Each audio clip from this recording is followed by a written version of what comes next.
This is the Anthropology Podcast, the podcast where we optimize the bodies, brains, and lifestyles of entrepreneurs, go-getters, and world-changing innovators. Welcome to the Anthropology Podcast. I'm your host, Dr. Meghan Walker. As an anthropologist and naturopathic doctor, I optimize the health and performance of badass women working to change the world as entrepreneurs and go-getters. You know, people exactly like you. Your business, body, balance, and inner badass, these are the themes we are exploring. Before we jump into the interview, I want to invite you to join our free Facebook community, Legacy. If you want to be something amazing, you need to surround yourself with amazing people. The Legacy community is made up of badass women living, not leaving, but living our legacy every single day. We are leaders, parents, entrepreneurs, and innovators collectively committed to leaving the world better than we found it. My mission is to support the health and optimization of these badass superheroes, literally to places we never thought imaginable.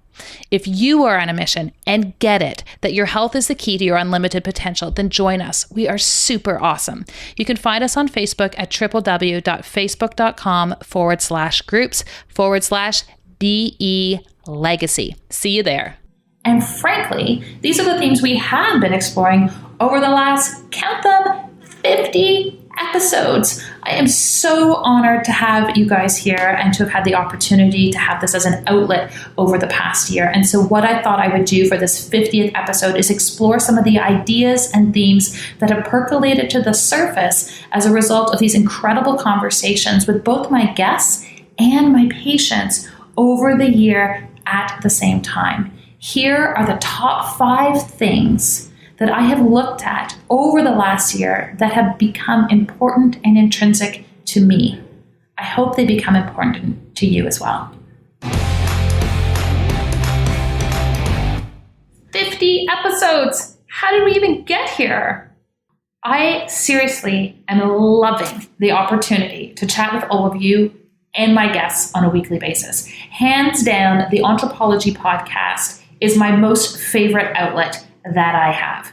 I used to really love to write until I realized I could just talk my way through writing. I could create a platform that enabled me to interview incredible people doing amazing things. So first and foremost, I so appreciate the incredible feedback that we have received from all of you over the last year in the creation of these episodes. But I have to say this whole process has been somewhat selfish because it has just been so darn enjoyable. I have grown so much, I have learned so much, and it really is an honor to be able to share this whole process with all of you. You know, as I was trying to decide what I wanted to do for this 50th episode, and I thought maybe I'll just roll it out. We'll just keep going with our guests. I thought, no, I kind of wanted to hit pause. I wanted to hit pause, frankly, for more personal reasons than anything else, to really reflect on some of the lessons that have surfaced over the last 50 episodes. I think it's easy to go through life and be learning every single day and talking to people and reading new books, but if we don't actually stop to integrate them, to really think about what these things mean, then I'm not sure they're necessarily as valuable as they could be. And so I've spent the last week, much to my team's chagrin, who is desperately waiting for me to hand them this episode, really trying to understand what were the top 5 lessons that I got out of the last 50 interviews. And not certainly to make this all about me, but really to direct it back to you, to take the really valuable pieces and try to understand which ones are going to be most valuable for people who I'm assuming are somewhat like me. You're on a mission, you're out to try to do things, and you value the role of your health in that process. So there really were 5 things that bubbled up to the surface over the last year and over the last 50 episodes, and I want to share those with you now. The first is, and perhaps the most important one, is that what you do daily matters. I used to talk about this a lot with my patients, and now I talk about it even more. It's amazing that you go away to the spa twice a year, or that you get around to having your greens juice every 2 weeks. But what I care about more is what you do every day. I care about what you eat for breakfast, not because I want you to eat breakfast, but because I want to have an understanding of what it is that you put into your mouth every single morning.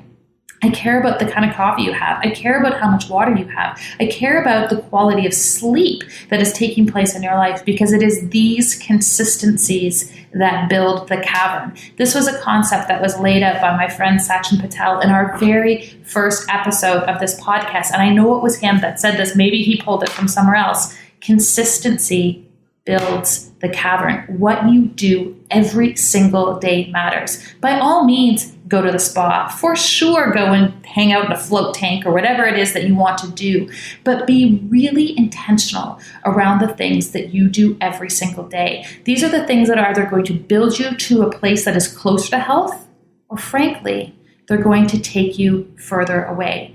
Pay attention to how you shower. I was talking to people on Friday and we were talking about biohacking, and I said, listen, if you're going to have a shower every day, what a cool opportunity to alternate between hot and cold. We know that when you end your shower on cold, when you alternate between the two, we see an increase in your immune functionality. Why not leverage that opportunity to spiral up closer to health? Why not add some chlorophyll to your water? Why not add some healthy fats to your coffee? Why not pick organic tea? The things you do every single day matter.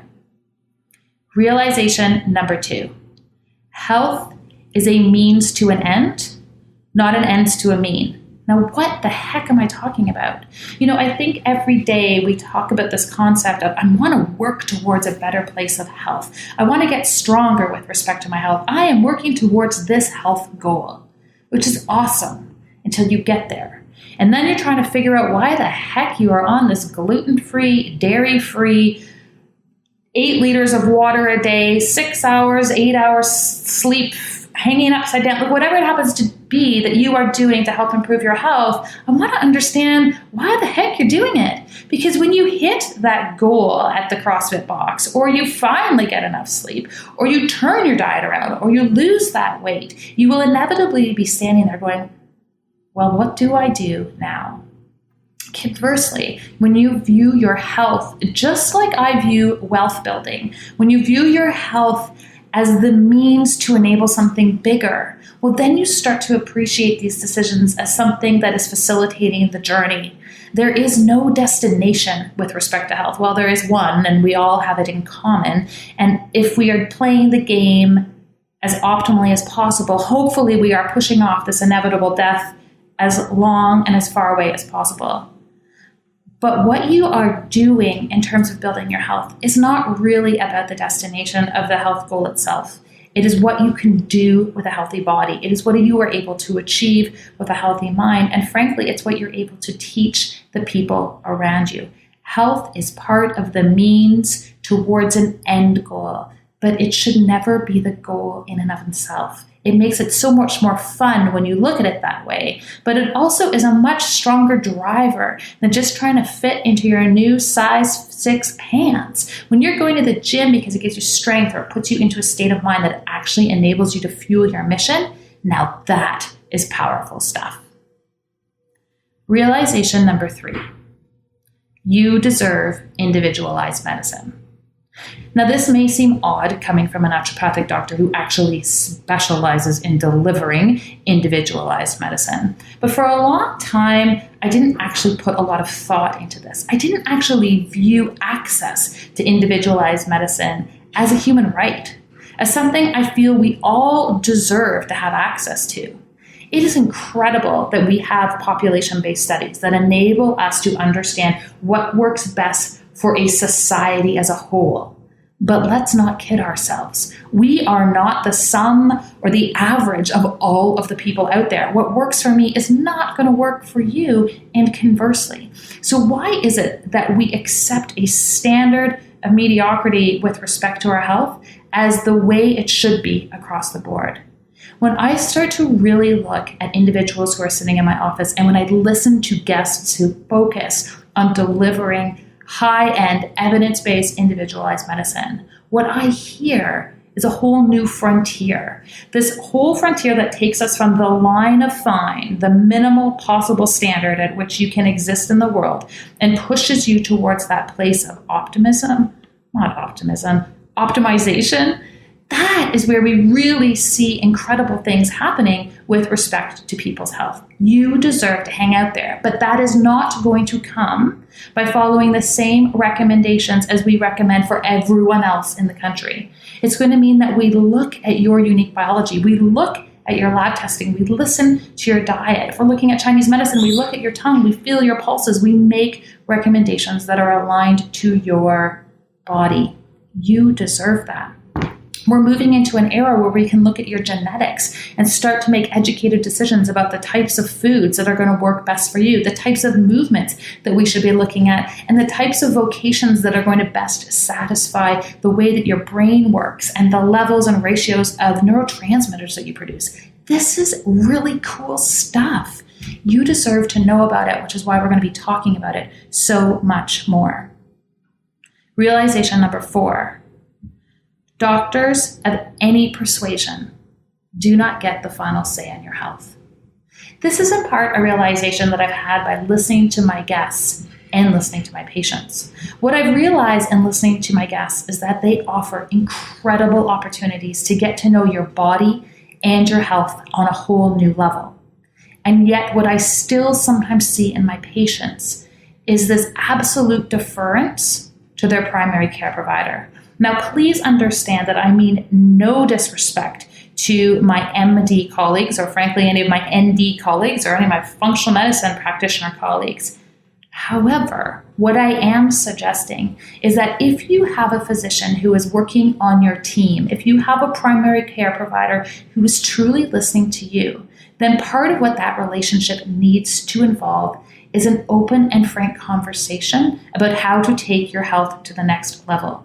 I've had a few patients this year who have really wanted to work towards coming off antihypertensive medication or cholesterol medication. And I certainly don't see it as my role to remove those medications from someone's life if I didn't prescribe them.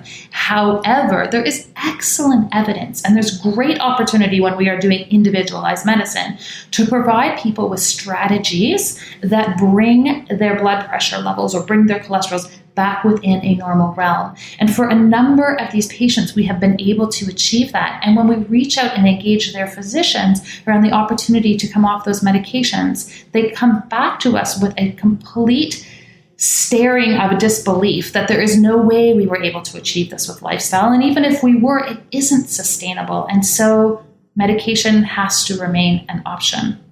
I was so defeated for these people because they worked so hard. There really was no evidence to keep them on this medication. But more importantly, there was no forum to feel supported by the person who was supposed to have your back. You ultimately are in control of your health. You are the one making those decisions every single day that enable you to spiral up towards health or spiral down.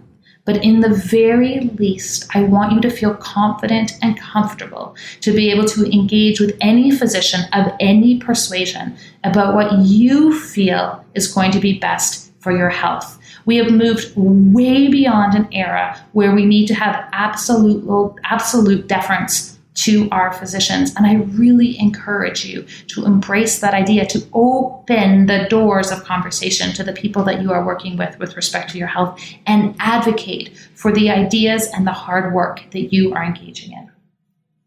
Finally, a fifth realization that I have come to. Well, I actually didn't just come to this, but I feel the need to add it on here.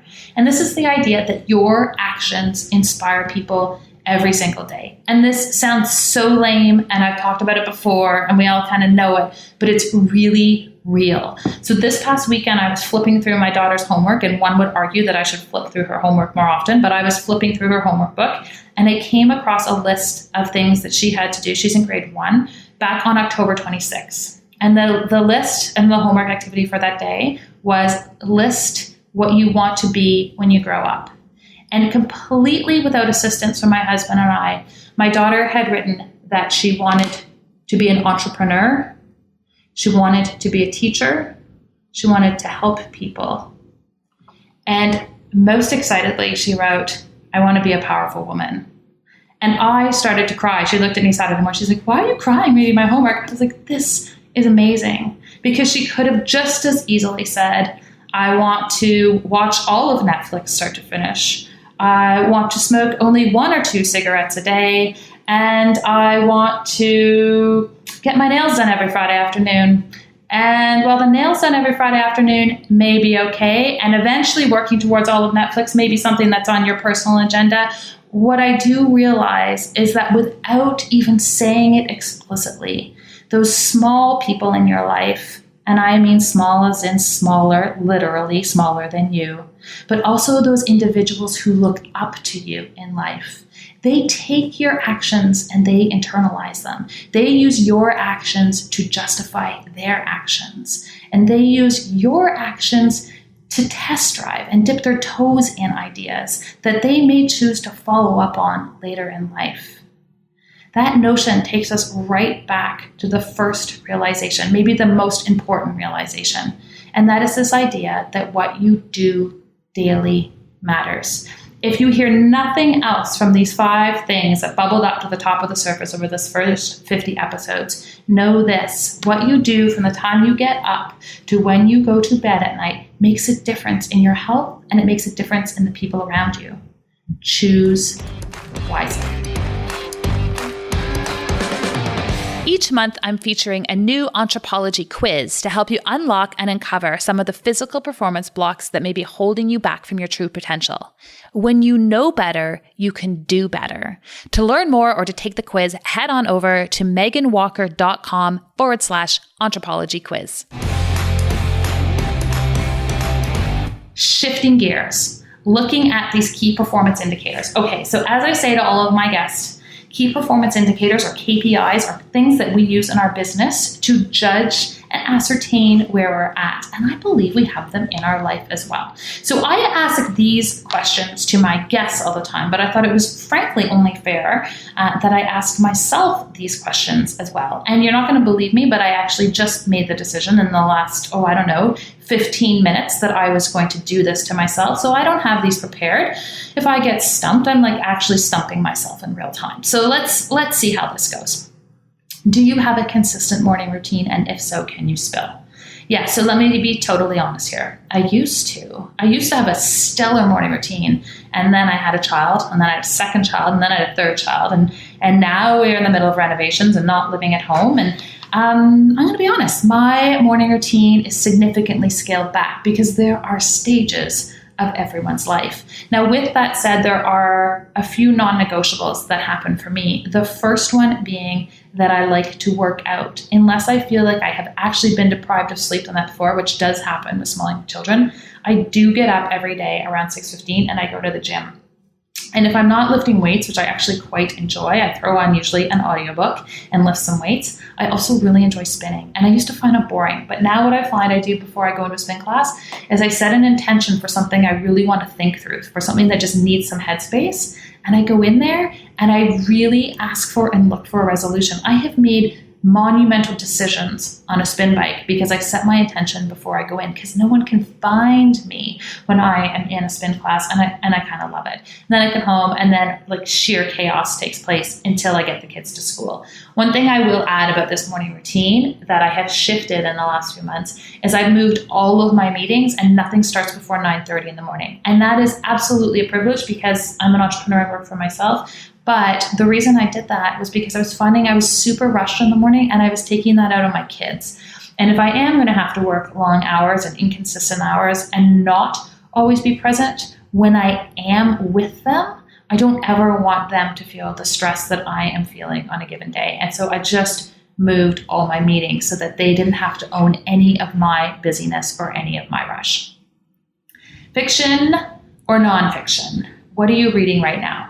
Well, I have to say it's been a while since I've actually read a book, although I did finally go and buy a Kindle because I didn't want blue light shining into my eyes before I went to bed. So I've actually got 3 things on the go. Well, one I just wrapped up, but I'll include it in there. So on my Kindle, I'm reading a book called Giftology, and this is really about the science of gift giving and how to be an effective gift giver. And it's actually really cool if you are an entrepreneur and you've looked at leveraging corporate gifts or whatever it is they happen to use. So that's called Giftology. That's on my Kindle right now. And then on Audible, which is where most of my books get digested, 2 things just wrapped. Fire and Fury, which I don't know if any of you know this about me, but I'm a little bit obsessed with politics. And that was an interesting read. So Fire and Fury was totally great, but I really needed to ground myself after finishing that. And so I'm about 3/4 of the way through A Bossy Pants by Tina Fey, which is just a completely different part of my brain. But most of the time I am engaging in nonfiction, not going to lie there. What is the one thing you are most consistent with respect to your health? By far, the thing I'm most consistent with is exercise. I am a nicer person when I get to exercise on a regular basis. And so that is absolutely the thing I am most consistent with respect to my health. What is something totally badass about you that people would not otherwise know? Totally getting out of the health realm. I would say not many people know I'm licensed to drive a fire truck. And now I will preface that with, I'm licensed to drive a fire truck, but one, I don't. And two, the reason that I have a fire truck driving license to begin with is because I actually used to spend my summers driving school buses. And if you can drive a school bus, you can drive a fire truck, but it's actually just way more cool to say that you drive a fire truck than a school bus. So that's something totally badass. I drive fire trucks. What do you do for fun or play? Well, I've got 3 kids under 6, so I feel like I am playing a lot, but when I make an effort to actually play, I love to ski, like love to downhill ski. So I stick my kids in some lessons. I ski, I meet up with them, but it's really fun. It's something my husband and I can do together. It's something we do together as a family. And I like games, board games of all sorts, video games. It doesn't matter. I really love to play games. It's something that I definitely do for fun or play. And finally, I can't even believe I'm going to have to answer this one. Entrepreneurism. Are we born this way or do we learn to become entrepreneurs? Okay, well, I feel like I could actually have a whole podcast all about this. One would argue I do have a podcast all about this. But as it pertains to this section, these KPIs, I will say that I actually think it's a mix of both. And this isn't a political answer. I think there are some people who are born entrepreneurs. I think genetically some people are so driven by dopamine and this idea of getting excited and thrills from trying and starting new things that those people are naturally inclined to become entrepreneurs if they so desire. But I also see those types of people working in law firms and working for consulting organizations and having other jobs, but the commonality I see with them is they are constantly building. They're always trying out new ideas. They are embodying that essence of entrepreneurism, but not necessarily functioning day to day as someone who earns their living as an entrepreneur. I do think those people exist. I think that's a genetic predisposition, but I don't think it's the only way to be an entrepreneur. I think that when you are sufficiently compelled to take action, to solve a problem, when you believe so wholeheartedly in an idea that you want to get it out in front of people, that you have a solution to a problem that motivates you on every cellular level, then entrepreneurism is a platform that you can learn to leverage. Just like people who aren't necessarily natural singers can take singing lessons and then they can get up on a stage and do really incredible things. I think people who are looking for a platform for creativity or an outlet or to present their solution to the world, I think entrepreneurism lends themselves to that. So this is a spectrum. Some people wake up every day and it's easy for them. They gravitate towards it. They have endless solutions and know how to execute. And for other people, this is the platform of choice to get their mission out into the world. Either way, it is my passion in life to support entrepreneurs, to take their health, to take that means to the next level so that they can release their gifts out into the world. It has been sincerely a pleasure to hang out with all of you over the last 50 episodes. We have an incredible lineup of speakers coming at us for the next 50 at least. And I look forward to hanging out with you guys every single week. Thank you so much for your support. If you are loving what you are doing, I would really appreciate it if you could head on over to iTunes, give us a rating, and leave us a comment. These are the types of things that enable us to reach more people. It would be an incredible way for you to be able to give back if it is something that you have been enjoying over the past year. And I can't thank you enough for listening and for hanging out. Now go go do your mission, go do your thing in the world, and we will see you again next week. If you enjoyed our conversation and would like to hear more, head on over to Stitcher or iTunes and subscribe to the Anthropology Podcast. We would also really appreciate a quick review. When people have their health, they can change the world. Let us keep you healthy and you go change the world.